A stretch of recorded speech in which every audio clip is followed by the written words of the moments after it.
And yung, ayan guys, so yung potential future na to, guys, is lahat ng, yung kasabihan, mga kapiksi, na pag may tiyaga, may nilaga. Okay?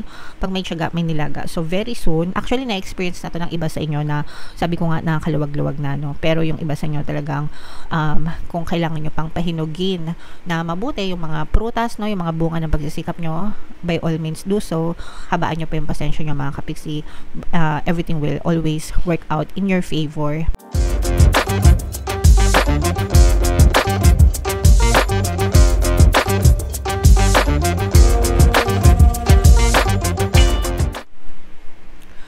Hello guys, hello Aquarius, welcome back to Pinay Pixie Tarot. Ang pamagat ng episode natin for tonight is Story Mo Ba To? Ito ay isang timeless reading, mga kapiksi, para sa Aquarius, Sun, Moon, Rising, Sign, and Venus. Sa reading na to guys, titingnan natin where you are right now, mga potential and challenges nyo, what you need to focus on, your past, present, and future energy, mga kapiksi, mga suggested approach, and yung potential future ng inyong sitwasyon. So, shuffle natin to guys, hanapin natin yung energy ng Aquarius. Ito guys, so Aquarius, kayo ay na-represent ng King of Swords sa ating spread. Pwedeng positive, pwedeng negative, pwedeng mag-resonate, pwedeng hindi, mga kapiksi. Kung ano na lang yung resonate na naka-resonate sa inyo, take that message. So where you are right now, grabe naman ito guys, no? Punong-puno kayo ng kaperahan, biyaya, blessings sa buhay nyo, mga kapiksi. For some of you guys, ibig sabihin nito, hindi kayo masyadong namomroblema sa kaperahan nyo or sa financial status ng inyong pamumuhay. Very relaxed, very chilled, medyo nakakahinga-hinga na kayo ng maluwag or nakakaluwag-luwag na kayo sa inyong kabuhayan, mga kapiksi. And for some of you, parang you're taking it, parang hindi na kayo masyadong nagkakaram ngayon, hindi na kayo masyadong nagmamadali, hindi na kayo masyadong aligaga, no? Sa status ng buhay nyo. So, nakakaramdam na kayo ng security, stability, mga kapiksi. So, napakaganda, napaka-positive. Pero, nakikita natin na patuloy pa rin kayong nagsasaliksik, no? Ito guys, deserve nyo ito, no? Deserve nyo ito dahil sa pagiging masipag nyo sa buhay nyo. Okay? So, parang nakakapitas na kayo ng mga bunga ng mga pagsisikap nyo, mga kapiksi. Okay? So, napakaganda, guys. And yung potential nito, guys, no? May mga dadating pa na bagong opportunity sa inyo na kumbaga parang mai-in love kayo, mga kapiksi. Something, yung parang you will do things that you love, no? Kasi bihira lang yun guys, no? Yung nagagawa natin yung mga bagay na gusto natin. So let's say for example sa trabaho, di ba?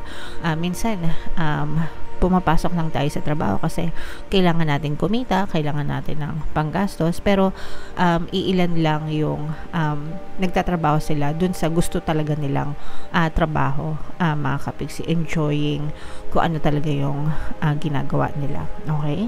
So, for some of you, ganon yung maaari yung ma-experience. Kumbaga, you will do things that you love to do, mga kapiksi. Okay, so that's more on potential, guys. Ito guys, kailangan nyo itong iwasan, no? Yung pagiging emo, mga kapiksi. This stands for mga emotional pain. O kaya, ibig sabihin nito, you have to heal, mga kapiksi, yung mga emotional pain nyo, guys, para talagang maka-move on kayo and mas maganda yung, mas maging maganda, mas maging smooth yung pagdadala nyo ng buhay. Kasi lahat naman tayo guys may mga emotional pain, no? Sometimes nakatago lang yan, not really healing. So if meron kayong mga ganong klase ng emotional pain guys, kailangan nyo kumbaga i-heal yung sarili nyo paunti-unti and mag-move on guys. Kung meron kayong mga emotional pain guys, meron tayong subliminal na Ho'oponopono. Ginawa ko talaga yon para sa mga para sa inyong emotional healing. Pakinggan nyo guys kahit once a day lang. Super positive yung mga feedback doon, guys. Okay? And in your recent past, ito guys, talaga sa recent past nyo, no, talagang ginugol nyo yung panahon at oras para pagbutihin yung inyong sarili. Nag-invest kayo sa sarili nyo, sa mga kaalaman nyo, para parang pang level up talaga, no, guys. Kaya naman yung status nyo ngayon is nakakaluwag-luwag or nakakaangat-angat kasi talagang pinagbuhusan nyo siya ng panahon at attention in your recent past. Kaya nga lahat ng meron kayo ngayon, deserve nyo yan mga kapiksi kasi talagang in-effortan nyo yan even sa recent past nyo. Okay? And your greatest strength mga kapiksi is magaling kayo na makisalamuha sa ibang tao, magaling kayo mag-resolve ng mga conflicts with other people, kino-consider nyo yung palagi yung sinasabi ng ibang tao, guys, and yung mga misunderstanding, miscommunication, talagang sinusubukan yung i-resolve, guys. So, dun kayo magaling, guys, kaya ipagpatuloy nyo yan, mga kapiksi, yung pagkakaroon ng magandang connection and pagkakaroon ng magandang communication, guys, with other people, okay? And in the near future, ito'y Earth sign energy, Capricorn, Taurus, Virgo. Guys, talagang very, sabi ko nga sa inyo, no, very stable and very secure yung kaperahan nyo. So, in the near future, talagang you will be so relaxed.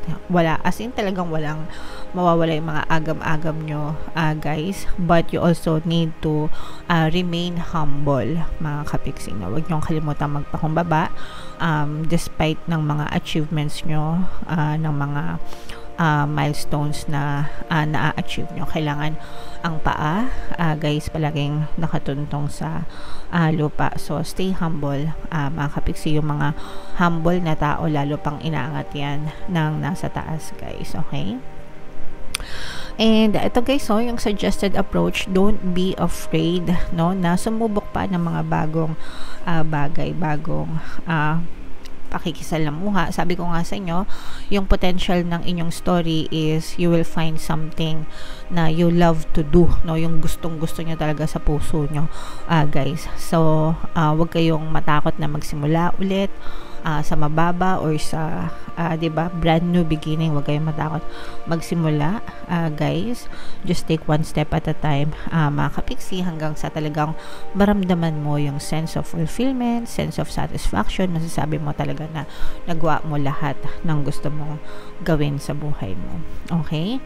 And what you need to know, mga kapiksi, for some of you, meditation will help, no? Spending some time alone with yourself will definitely help, mga kapiksi. Pakinggan nyo yung kanta ni Lalaboy na Time with Myself. Napakaganda nun. Parang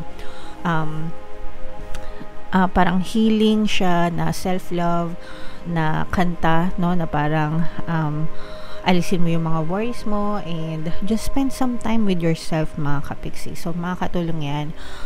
Guys, ayan, pinapromote ko na naman si Lalaboy.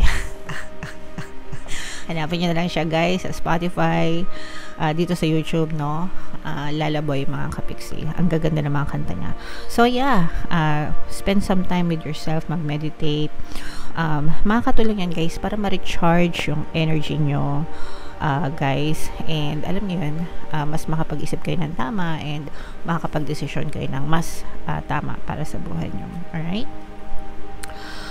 Your hopes and fears, this is more on hopes, mga kapiksi. Somebody will hold you, no? Kumbaga parang meron kayong katuwang, and I'm sensing na for some of you, this is also you, no? Ikaw, no? Parang ikaw yung tutulong sa sarili mo, kung wala mang ibang tao na, let's say for example sa 3D mo, independent ka, wala talagang tumutulong sa'yo, feeling mo ikaw lang mag-isa, that's not true, because ikaw mismo yung best friend mo, ikaw yung mismo na tumutulong sa inyo sarili, mga kapiksi. Okay?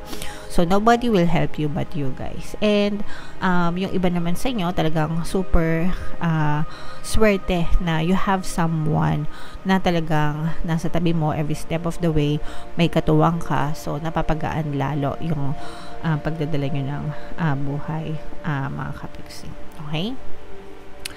And yung, ayan, guys, so yung potential future na to, guys, is lahat ng yung kasabihan, mga kapiksi, na pag may tiyaga, may nilaga. Okay? Pag may tiyaga, may nilaga. So, very soon, actually, na-experience na to ng iba sa inyo na, sabi ko nga, nakakaluwag-luwag na, no? Pero yung iba sa inyo talagang, kung kailangan nyo pang pahinugin na mabuti yung mga prutas, no? Yung mga bunga ng pagsisikap nyo, by all means do so. Habaan nyo pa yung pasensya nyo mga kapiksi.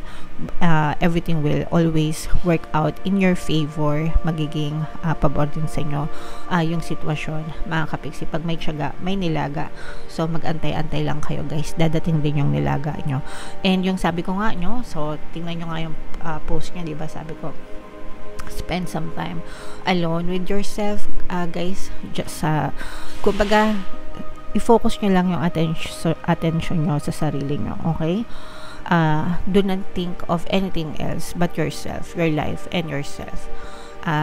Kumbaga, hindi naman sa pagiging selfish, pero sarili mo na, mga kapigsin, okay? Alright, so comment down below guys if feeling nyo naka-resonate kayo dyan. Itong mga positive na to, i-mind nyo itong financial stability, security, itong mga bagong opportunities, no, sa kaperahan, ganyan. So i-mind nyo yan sa comment section kasi yan yung very positive na nakita natin para sa inyo guys, okay? And bunot lang tayo ng isang card pa dito para sa additional na message for you. Habang sinashuffle ko to mga kapiksi, panoorin nyo muna yung video natin regarding sa ating paano mag-manifest ng abundance video course. Kapiksi, sawa ka na ba sa mga struggles at hirap sa buhay mo? Masipag ka ba at masikap sa buhay ngunit hindi ka pa rin umaasenso? Ilang beses ka na bang nag-attempt magnegosyo at mag-invest pero palagi ka pa rin nalulugi? Sa pagkakataon na ito ay maaaring may subconscious beliefs ka na nagiging balakid sa iyong pag-unlad at pagyaman. Introducing, paano mag-manifest ng abundance video course. Dito ay matututunan mong ma-overcome ang mga balakid mo para tuluyan ka ng umunlad, umasenso, sumagana, maging matagumpay, successful at maswerte sa iyong kabuhayan, pera, trabaho, negosyo sa lapi at kaperahan ng bonggang-bongga. Dali, mag-send na ng email sa pinoypixitaro@gmail.com at simulan na ang iyong pagyaman ngayon. Alright, so sa lahat ng gusto mag-avail ng mga courses, mga kapiksiyan, yung naka-flash sa screen yung mga available natin course. Una, meron tayong paano mag-manifest ng abundance video course para sa inyong kaperahan, kabuhayan, negosyo, trabaho sa lapi. Yung pangalawa naman is relationship course, paano mawala ang third party at magkaroon ng harmonious na relationship para mawala yung mga sabit sa relasyon nyo. And another one, meron tayong email coaching, manifest your desires using the law of attraction. Kung meron kayong gustong i-manifest na specific, pwede sa love, pwede sa money, pwede kayong magpa-coach with me. So lahat yan available, mag-send lang kayo ng email sa pinoypixitaro@gmail.com. So Aquarius, ito yung additional message for you. No place like home. This is you, mga kapigsi. No? This is self-love. This is about taking care of yourself. Yung place na sinasabi dito, yung home na sinasabi dito is yung sarili mo. Okay? So you should take care of yourself the way you want to take care of your home. Diba kapag